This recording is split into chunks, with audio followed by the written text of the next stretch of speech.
Round 6, which is the border round, in this case it's French blue, part of that round is us attaching the leaves to the border. If I bring that forward, you'll be able to see that this leaf, or all the leaves, are attached into the rest of the work with the French blue here.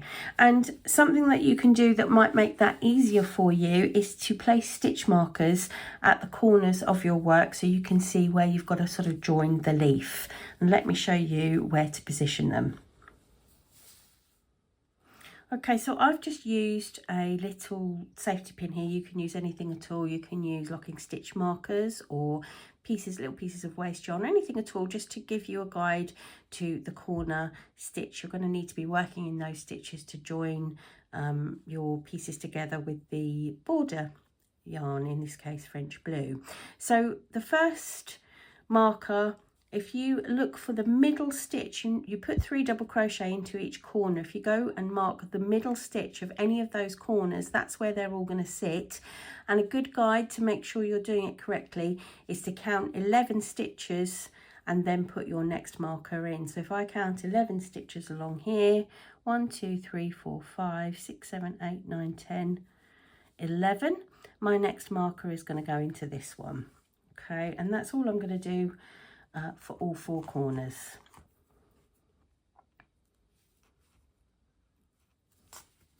So they're now marked up and really easy to see. So when I'm working my round, I will be able to see very clearly which is the corner stitch. So let's get started on that last little border. I'm still working with my 3.5mm hook, and what I'm going to do is join the yarn in a slightly different way here.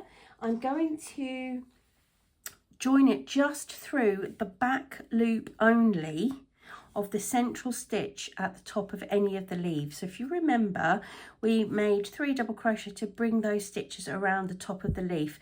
I'm going to look for the central stitch of that, and I'm just going to put my hook through the back loop only, so not through both. If you've not worked like this before, this is normally how we would work a stitch, but when we're going back loop only, it's just as it sounds. We're going to skip that front bit and just put our hook through there. So we've only got one strand of the stitch going across the top of our hook. So I've got my hook through there, and I'm going to put my hook through the marked stitch behind. So those are now joined. That's how they need to be. That is the formation. That's where those lovely stitch markers come in handy. And pull up a loop. Okay, and I'm just going to secure that with the chain. That's not going to count as a stitch. That's just securing my new colour in there.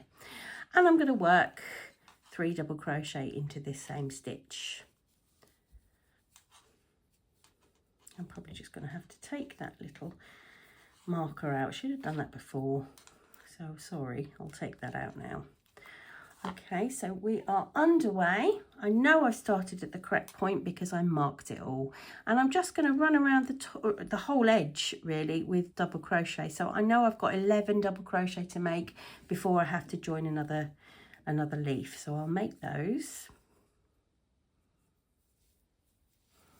Okay, and now I can easily take out my next stitch marker because I know I've got to work into the next stitch, and I am ready now to join the next leaf. So yet again, I'm going to find the middle stitch, which is very clear at the top there, put my hook just through the back loop, not through the full stitch, just through the back loop, through the whole stitch of the oatmeal round, and off I go again, 3 stitches in the corner.